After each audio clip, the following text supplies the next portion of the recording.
गजोधर सज्जनपुर में रहने वाला वैसे तो एक ब्राह्मण था, लेकिन वो बहुत ही गरीब था। गजोधर अपनी पत्नी संजना के साथ रहता था। वो स्वभाव का बड़ा ही अच्छा व्यक्ति था। गांव के सभी लोग उसे बहुत पसंद करते थे, क्योंकि वो सबकी मदद करता था।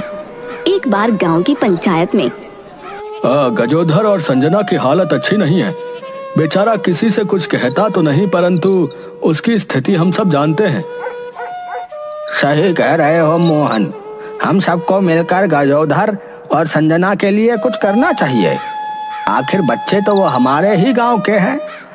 एक काम करते हैं, हम सब पैसे जमा करके गजोधर के लिए एक बैलगाड़ी और 2 बैलों का जोड़ा खरीद देंगे, ताकि वो उससे सवारियों को लाने और ले जाने का काम कर सके, जिससे उसकी कुछ आमदनी हो सके। गांव वालों ने चंदा इकट्ठा किया और मुखिया जी की देखरेख में गजोधर के लिए एक बैलगाड़ी खरीदी गई। देखो गजोधर, सब गांव वालों की मदद से आज तुम्हें ये बैलगाड़ी दी जा रही है, ठीक है? इससे तुम अपने परिवार का जो है भरण पोषण ईमानदारी से करो, ठीक है? क्योंकि तुमने आज तक सब गांव वालों की हमेशा मदद की है भैया। धन्यवाद मुखिया जी, मेरे धन्य भाग हैं जो मैं ऐसे गांव में रह रहा हूँ। मैं सब गांव वालों का आभारी हूँ। गजोधर उस बैलगाड़ी में सवारियां लाने और ले जाने का काम कर अपना गुजर बसर करने लगा। एक दिन गजोधर जब शहर से गांव वापस आ रहा था तो उसे रास्ते में एक सेठ जी और साधु बाबा मिले। तुम गांव जाने का कितना पैसा लोगे? सेठ जी, आपसे 5 रुपए लूंगा और बाबा से 2 रुपए लूंगा। ऐसा क्यों? सेठ जी, आपकी आमदनी ज्यादा है, इसलिए आपसे 5 रुपए लूंगा, जो कि गांव तक जाने का उचित किराया है। लेकिन बाबा से 2 रुपए लूंगा, क्योंकि वो तो अपनी गुजर बसर करने के लिए लोगों के दिए हुए दान पर आश्रित रहते हैं। इसलिए मैं उनसे किराया कम लूंगा और ये सोचूंगा कि मैंने 3 रुपए दान कर दिए। सेठ और साधु बाबा दोनों लोग बैलगाड़ी में बैठ गए और वहाँ से निकल पड़े। साधु बहुत बुजुर्ग थे। गजोधर ने साधु महाराज से कहा, बाबा, आप काफी बुजुर्ग हैं, आप अपने अनुभव किए हुए कुछ किस्से सुनाएं जो हमारे जीवन में हमारे भी काम आए और हमारा ये सफर भी कट जाए। मैं तुम्हें अपने अनुभव का एक किस्सा सुनाता हूँ, लेकिन उसका मैं 1 रुपया लूंगा। ठीक है साधु महाराज, आप किस्सा सुनाइए। अगर कोई बात 4 आदमी एक साथ मिलकर तुमसे कहें तो तुम्हें वो बात मान लेनी चाहिए और उस काम को कर लेना चाहिए। अब उसके बाद साधु महाराज, ये बात तो यहीं खत्म हो गई। दूसरी बात के फिर से 1 रुपया लूंगा। ठीक है महाराज, सुनाइए। जब भी किसी नदी के घाट पर स्नान करने जाओ तो उस घाट पर स्नान करना जहां पर लोगों की भीड़ ना हो। भीड़ भाड़ वाले घाट पर स्नान मत करना। आगे बताइए साधु महाराज। ये बात यहीं खत्म हो गई। अगर आगे की बात सुननी है तो 1 रुपया और लगेगा। सेठ जी से तो मैं 5 रुपए लेने वाला हूँ। अभी भी मेरे पास 1 रुपए का मुनाफा है। मैं एक और बात सुन सकता हूँ। महाराज, कृपया करके एक बात और सुना दें। अगर कोई बात छुपाना चाहते हो या कोई भेद किसी से गुप्त रखना चाहते हो तो वो बात अपनी पत्नी से भी कभी मत कहना। महाराज, बातों बातों में हम लोग गांव पहुंच गए। गजोधर सवारियों को उतार अपने घर लौट आता है। दूसरे दिन गजोधर फिर से शहर जाता है, जहां उसे कुछ लोगों की भीड़ दिखाई देती है। उत्सुकतावश वो भी भीड़ के अंदर जाता है और उसे पता चलता है कि वहां सड़क पर एक व्यक्ति मरा पड़ा है। हालत देखकर ऐसा लगता था कि वो कोई भिखारी था जो अब इस दुनिया में नहीं था, परंतु कोई भी उस मृत शरीर को शमशान घाट ले जाने को तैयार नहीं था। गजोधर को काफी लोग पहचानते थे कि वो बैलगाड़ी में सवारियां लाने ले जाने का काम करता है। एक व्यक्ति ने कहा, भाई, तुम तो बैलगाड़ी के कोचवान हो ना? तुम क्यों ना इस बेचारे के मृतक शरीर को शमशान घाट पर छोड़ दो ताकि इसका अंतिम क्रियाकर्म हो सके भैया। नहीं नहीं, मैं एक ब्राह्मण हूँ और मैं ये काम नहीं कर सकता हूँ। तभी उसे साधु की बात याद आ गई कि जिस बात को 4 लोग कहें उस बात को मान लेना चाहिए। ठीक है, मैं इस मृतक शरीर को शमशान घाट तक पहुंचा दूंगा, लोगों की मदद से गजोधर ने उस भिखारी के मृतक शरीर को बैलगाड़ी में रखा और शमशान घाट की तरफ चल पड़ा। थोड़ी देर में शमशान घाट पहुंच गया और जब भिखारी के शरीर को बैलगाड़ी से उतारने लगा तो उसकी नजर भिखारी की कमर पर बंधी हुई एक थैली पर पड़ी। गजोधर ने थैली खोलकर देखा। इतने सारे सोने के सिक्के इस भिखारी ने अपने आने वाले समय के लिए जमा किए होंगे। इसे ही कहते हैं, हम जीवन भर जोड़ते हैं लेकिन साथ कुछ नहीं ले जाते। भाई, ये एक लावारिस मृतक है जो सड़क पर पड़ा हुआ था। लोगों ने मुझे इसे यहां तक पहुंचाने को कहा। तुम ये 2 सिक्के रख लो और इसका अंतिम क्रियाकर्म पूरे विधि विधान के साथ कर दो। उसके बाद गजोधर चुपचाप थैली और अपनी बैलगाड़ी लेकर वहां से चला जाता है। उसने थैली वाली बात किसी को भी नहीं बताई। रास्ते में वो खुद से बोला, आज मैं एक भिखारी के मृतक शरीर को उठाकर शमशान तक ले गया। शायद इसी पुण्य के फल स्वरूप मुझे ये सोने के सिक्कों की थैली मिली है। मैं एक काम करता हूँ, पहले नदी के घाट पर जाकर स्नान करता हूँ और अपनी बैलगाड़ी को भी धो लेता हूँ, फिर घर जाऊंगा। स्नान करने वो नदी के घाट पर गया और देखा वहाँ बहुत सारे लोग स्नान करने के लिए पहले से ही मौजूद थे। वो स्नान करने जाने वाला था कि उसे यदि नदी में स्नान करना है तो भीड़ भाड़ वाले घाट पर स्नान नहीं करना। ऐसी जगह पर स्नान करना जहां पर कोई ना हो। वो अपनी बैलगाड़ी लेकर थोड़ा और आगे चला गया जहां नदी के तट पर लोग नहीं थे। उसने वहां पर बैलगाड़ी रोककर स्नान किया और बैलगाड़ी को भी धुला। फिर वो घर के लिए चल पड़ा। घर पहुंचकर गजोधर ने अपने मन में कहा, पहले मैं ये थैली कहीं सुरक्षित जगह पर रख देता हूँ, क्योंकि अगर किसी को पता चला कि मेरे पास इतना धन है तो ये उचित नहीं होगा। जैसे ही वो थैली रखने के लिए अपनी कमर पर हाथ लगाता है तो देखता है कि उसके पास तो थैली है ही नहीं। ये मैंने क्या कर दिया? स्नान करने के लिए मैंने घाट पर अपने कपड़े निकाले थे और स्नान के बाद मैंने कपड़े तो पहन लिए, परंतु वो थैली उठाना भूल गया। अब तो रात भी हो गई है। इस समय अगर मैं वहां जाऊंगा तो कुछ भी दिखाई नहीं देगा। अब तो मुझे किसी भी हालत में सुबह होने तक का इंतजार करना होगा। मैं आपके लिए खाना परोस देती हूँ, आप गरम गरम खा लीजिए। मुझे भूख नहीं है। क्या बात हो गई? आपकी तबीयत तो ठीक है? तबीयत तो ठीक है, बस खाना खाने का दिल नहीं है। मैं सोने जा रहा हूँ, सुबह मुझे जल्दी जाना है काम पर। उस रात जल्दी सोने अपने बिस्तर पर चला गया, लेकिन गजोधर रात भर बेचैन रहा, जैसे उसकी आंखों की नींद ही गायब हो गई थी। बस सुबह जल्दी उठा और जाने के लिए तैयार हो गया। आज तुम इतनी जल्दी क्यों जा रहे हो? मैंने कहा तो था कि आज मुझे एक जरूरी काम से सवारी को शहर पहुंचाना है, इसीलिए मैं जल्दी जा रहा हूँ। चाय तो पी लो, कुछ खा लो। नहीं नहीं, इतना समय नहीं है, मैं शहर में ही कुछ खा लूंगा।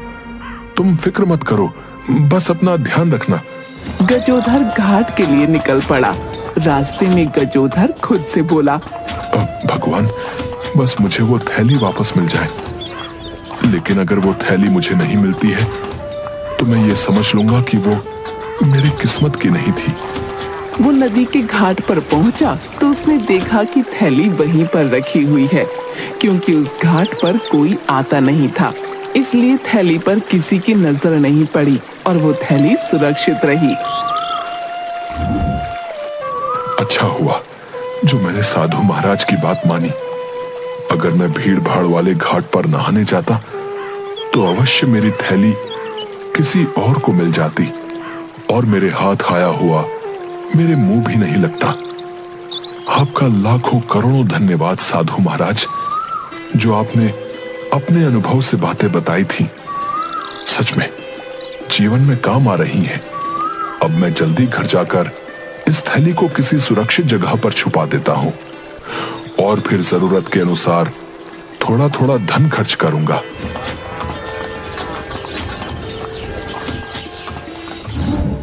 गजोधर थोड़ा थोड़ा करके धन खर्च करने लगा और कुछ समय बाद उसने अपना घर अच्छा बनवा लिया।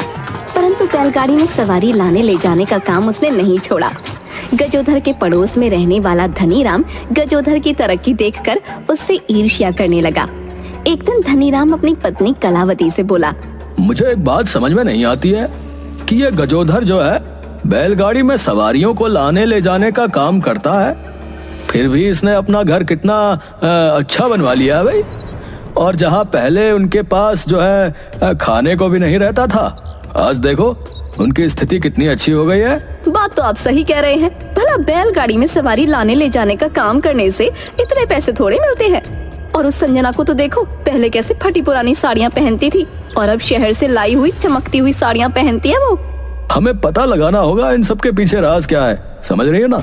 गजोधर से तो कुछ पूछा नहीं जा सकता क्योंकि वो काफी चालाक है, परंतु तुम एक काम करो, उसकी पत्नी के पास जाओ और बातों बातों में उससे गजोधर की कमाई का जरिया पूछ कर आना। मैं अभी जाती हूँ, शुभ काम में तेरी कैसी।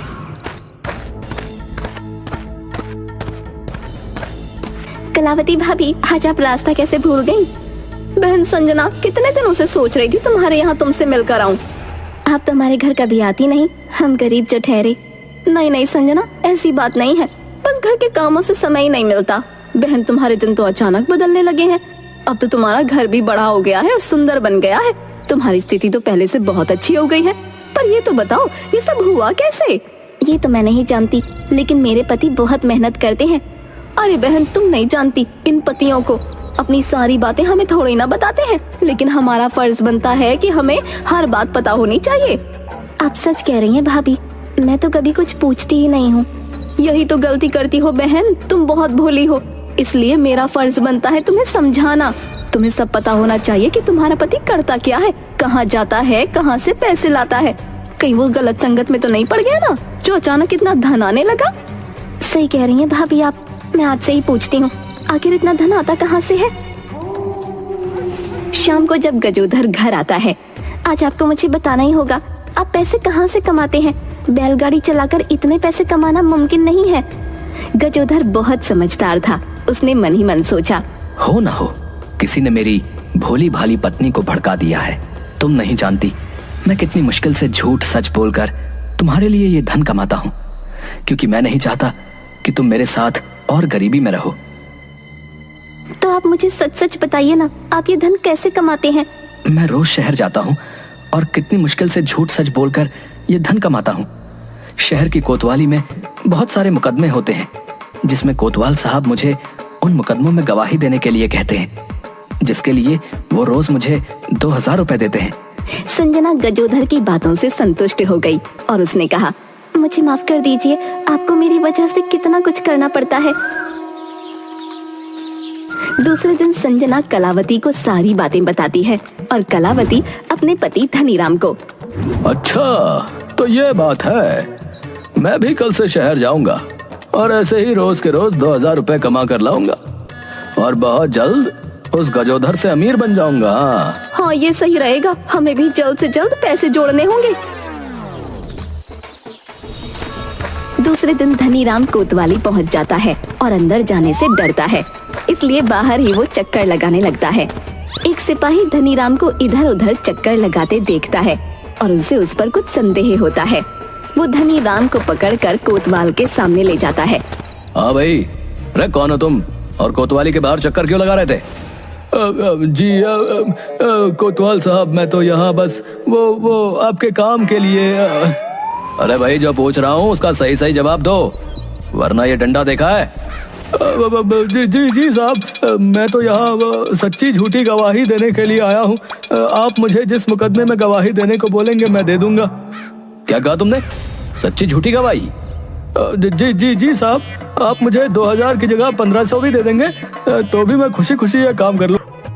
कोतवाल बहुत ईमानदार आदमी था और धनीराम की सच्ची झूठी गवाही की बात सुनकर गुस्सा हो जाता है और सिपाही को आदेश देता है, अरे भाई, इस दुष्ट आदमी को कैद खाने में डाल दो और सारा दिन इस पर 100 डंडे बरसाओ, फिर शाम को अगर इसका दिमाग सही हो जाए तो इसे छोड़ देना। धनीराम पूरा दिन डंडे खाता रहा और उसकी हालत खराब हो गई।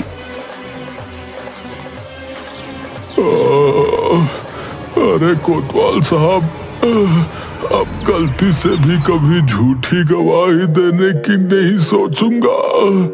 अब तो जाने दीजिए। पूरा बदन दर्द कर रहा है। अब तो कुछ महीनों तक बैठना भी मुश्किल है। और अगर गलती से भी गलती की और ऐसा विचार आया तो इसको याद कर लेना, समझ गए? अरे नहीं साहब, मरवा दिया रे इस गजोधर ने तो।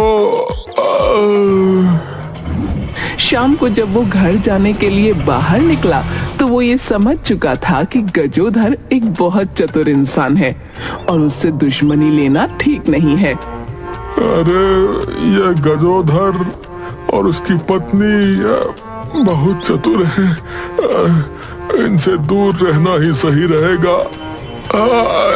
चला भी नहीं जा रहा है। उस दिन के बाद उसने कभी गजोधर के धन के रहस्य के बारे में जानने की कोशिश नहीं की और दूसरी तरफ गजोधर ने अपना सवारी का काम नहीं छोड़ा और मिले हुए धन को संभाल कर खर्च करते हुए अपना जीवन खुशी खुशी बिताता रहा।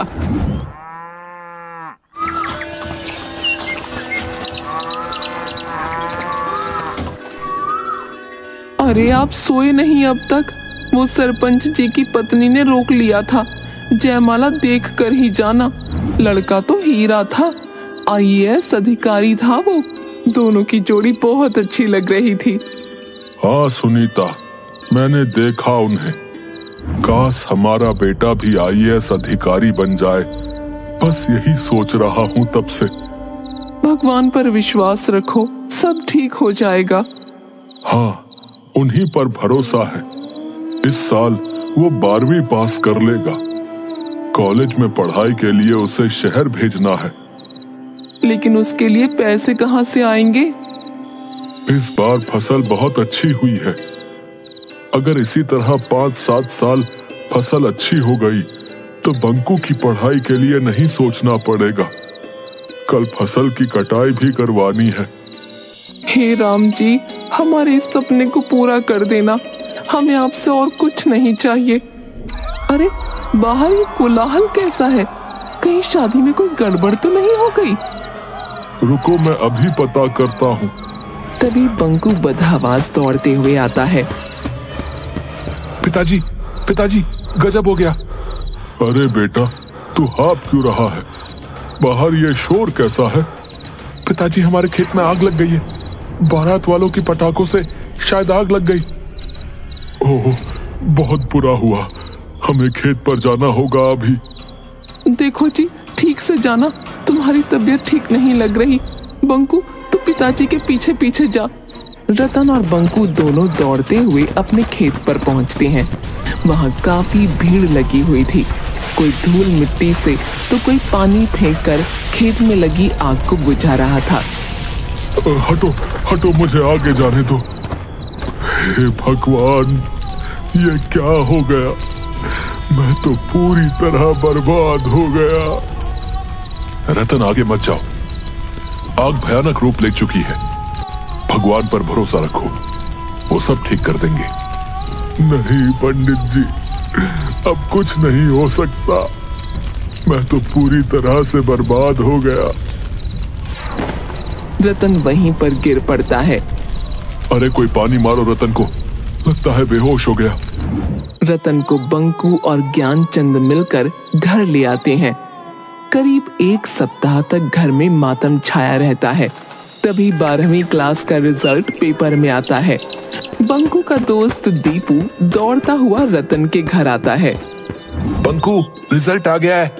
हम दोनों फर्स्ट डिवीजन से पास हो गए हैं। हुर्रे! क्या मैं पास हो गया? पिताजी, मैं फर्स्ट डिवीजन से पास हो गया। शाबाश बेटा, तुमसे मुझे यही उम्मीद थी। चाहे कितना भी कर्ज लेना पड़े, मैं तुम्हें आगे की पढ़ाई के लिए शहर भेजूंगा। माँ, मैं पास हो गया माँ।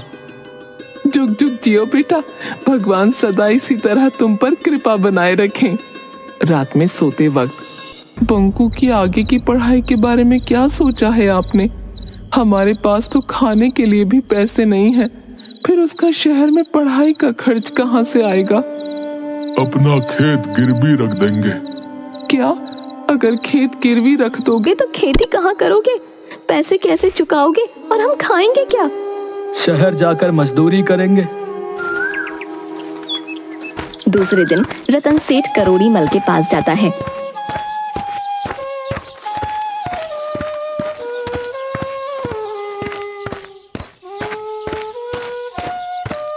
आओ रतन, कहो कैसे आना हुआ?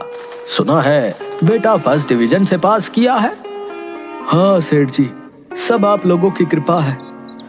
मेरा बेटा सेठी का भी कुछ नंबरों से फर्स्ट डिवीजन छूट गया। उसे शहर के टॉप कोचिंग इंस्टीट्यूट में एडमिशन करवाऊंगा।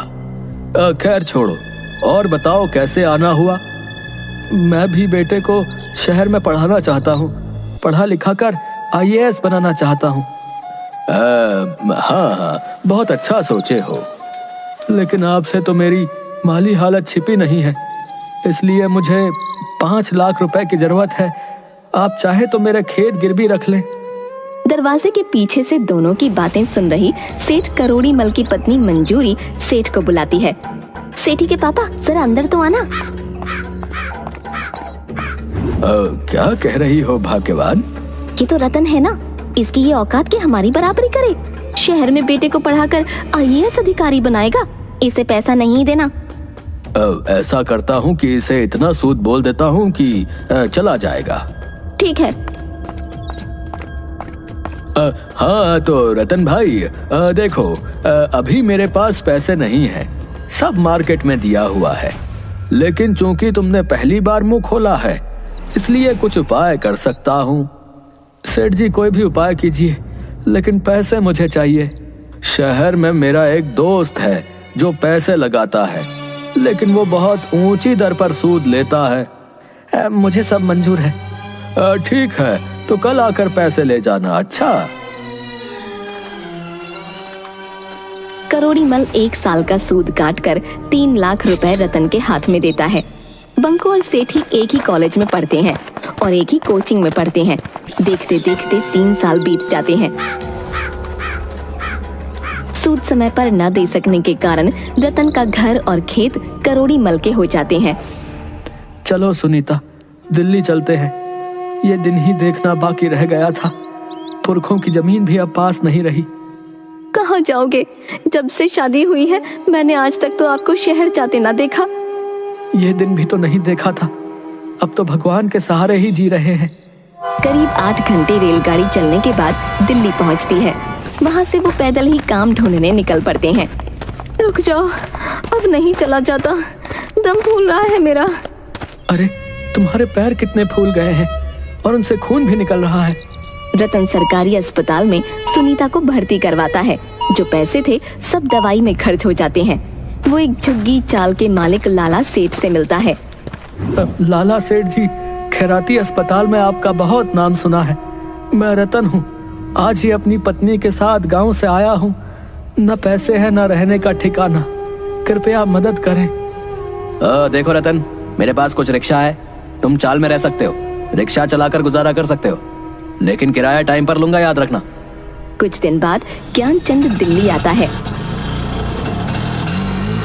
रतन, मैं सिर्फ ये बताने आया हूँ कि बंकू ग्रेजुएशन की परीक्षा में पूरी यूनिवर्सिटी में टॉप आया है। ये देखो, पेपर में उसकी फोटो छपी है। वाह, अब IAS की परीक्षा निकाल ले बस। जरूर निकालेगा। मैं दीपू से मिलने जा रहा हूँ, सोचा तुम्हें भी लेते चलूं। इधर सेठी को चाय दुकान पर एक धूर्त पंडित चूरन दास मिल जाते हैं। चूरन दास चाय वाले से सेठी का पूरा डिटेल जान लेता है।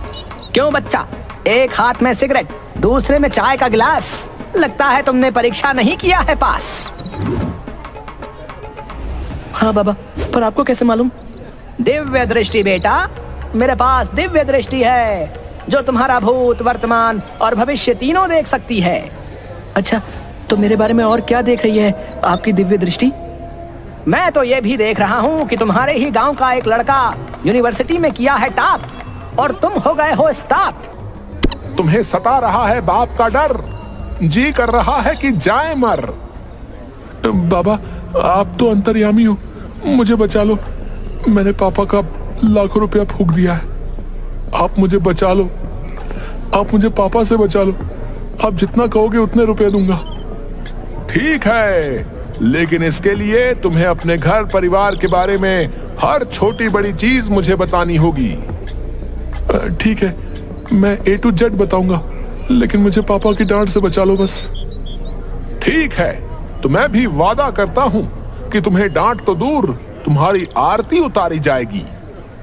लगभग एक सप्ताह तक सेठी से उसके घर परिवार के बारे में सब कुछ उगलवा कर सेठी के साथ बाबा चूर्णदास उसके घर पहुंचते हैं। पापा ये बहुत पहुंचे हुए बाबा हैं, बहुत रिक्वेस्ट करने पर हमारे साथ आए हैं। देख लो मंजूरी, तुम्हारा बेटा किसी भी सड़क छाप पंडित को बाबा समझकर अपने घर ले आता है। जाओ उसे कुछ पैसे देकर भगा दो, बहुत देखे ऐसे फकीर बाबा। तभी बाहर बैठा चूरनदास बोलता है, अलख निरंजन, कहाँ गया मेरा युवा दास? तेरे पिताजी को मुझ पर नहीं है विश्वास। जा रहा है बाबा, जल्द होगा इस घर का सत्यानाश। प्रणाम बाबा। अरे बाबा मत जाइए, इनका तो काम ही है बकबक करना, सठिया गए हैं ये। तुम बड़े घर की हो बेटी इकलौती, शादी के वक्त करोड़ी के पास था बस 2 जोड़ा धोती। तुम्हारे पिता का देखता था ये कारोबार, उन्हें जेल जाने से बचाया था कई बार। महाराज आप तो सर्वज्ञानी हैं, अंदर चलिए ना महाराज, पहले कुछ खा पी लीजिए, तब उपाय बताइएगा विपत्ति से निकलने का। नहीं बालिके, बाबा का हुआ है यहाँ अपमान, नहीं करेगा बाबा यहाँ खान पान। तेरा पति उड़ाया है मेरी खिल्ली, हाल ही में गया था जब दिल्ली, तो इसकी गाड़ी से मर गई थी काली बिल्ली। इतना सुनते ही करोड़ी मल घबरा जाता है और बाबा के चरणों में गिर पड़ता है। बाबा मुझे माफ कर दो, बाबा मुझसे गलती हो गई, मैं आपको नहीं पहचान पाया, क्षमा कर दो बाबा। उठो भक्त, क्या तेरा और क्या मेरा, जहां जागा वहीं सवेरा। तुम लोगों पर है 7.5, करना होगा दान 1 हाथी, तब जाकर मिटेगा घर से कलेश और तेरा बेटा बनेगा IAS। 1 हाथी की कीमत 31 लाख रुपए होती है बाबा, कोई कम का उपाय बताओ। नहीं बाबा आप उपाय कीजिए, पैसों की चिंता मत कीजिए, ये तो सठिया गए हैं। बेटा IAS बनेगा तो करोड़ों मिलेंगे दहेज में, ये नहीं समझ आ रहा इन्हें। ठीक है बालिके। आग में लाल मिर्च जलाकर ओम मैम थुम थाम, सभी कलेश को कर दे खाक, भूत प्रेत का हो तलाक, कोई न करे ताक झाक। कटा आलू निकला 4 फांक, घर के चारों कोनों में रख दो, लाल कपड़ों में इसको झांक। चूरनदास 31 लाख रुपए लेकर चंपत हो जाता है। 1 साल बीत जाता है। सेठ को व्यापार में 2 करोड़ का नुकसान हो जाता है। जमीन मकान सब गिरवी रखा जाता है। उधर रतन दिल्ली जाकर रिक्शा चलाने लगता है। बंकू भी IAS का इंटरव्यू देने के लिए दिल्ली गया होता है। रतन बंकू को अचानक अपनी ओर आता देख सक पका जाता है और रिक्शा दूसरी तरफ ले जाने लगता है। अरे रिक्शा वाले बाबा, कहाँ जा रहे हो? मुझे देर हो रही है, मेरा इंटरव्यू छूट जाएगा, ठंड में टाइम का पता नहीं चला। अब मुझे दूसरी जगह इमरजेंसी में जाना है बेटा, कोई दूसरी सवारी देख लो। इतनी ठंड में आपके अलावा कोई सवारी नहीं है यहाँ, मेरे माँ बाप का सपना टूट जाएगा बाबा, प्लीज हमें पहुंचा दो। रतन आसपास देखता है तो सच में वहाँ कोई सवारी नहीं थी। वो बंकू को रिक्शे पर बैठाकर तेजी से इंटरव्यू स्थल पर पहुंचा देता है। कितने पैसे हुए बाबा? जाओ बेटा, पहले इंटरव्यू दो, तुम मेरे बेटे जैसे ही हो। नहीं नहीं बाबा, आपकी सोच को मेरा सलाम है, लेकिन मेहनत के पैसे तो लेने पड़ेंगे ना। तभी अचानक हवा के कारण रतन के मुंह पर से कंबल हट जाता है। अरे पिताजी, आप? बेटा ये सब बाद में पूछना, ये एक लंबी कहानी है। पहले इंटरव्यू देकर आओ, मैं यहीं पर तुम्हें मिलूंगा। इंटरव्यू के बाद बंकू पिताजी के साथ एक झुग्गी झोपड़ी में पहुंचता है। धिक्कार है मुझ पर, मैं आपके खून पसीने की कमाई से ऐश के साथ पढ़ रहा था, अब मैं भी यहीं पर रहूंगा। माँ का है? वो कचरा चुनने गई होगी, आती ही होगी बेटा। थोड़ी देर में सुनीता एक बोरे में रद्दी कूड़े कचरे लिए पहुंचती है। माँ को फटे हाल में देख बंकू रोने लगता है। तू क्यों रोता है मेरे लाल, मत रो। मेरे चलते तुम लोगों का ये क्या हाल हो गया है? पिताजी, कल से मैं रिक्शा चलाऊंगा, वैसे भी रिजल्ट 1 महीने बाद आएगा। बंकू का अगले महीने रिजल्ट आता है। बंकू रिक्शा साइड पर न्यूज़पेपर खरीदता है।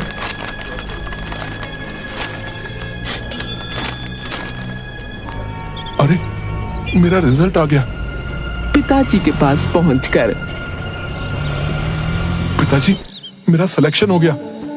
माँ, अब तुम्हें कचरा चुनने की कोई जरूरत नहीं। वाह मेरे बेटे वाह, भगवान ऐसा बेटा सबको दे जो माँ बाप का सपना पूरा कर दे।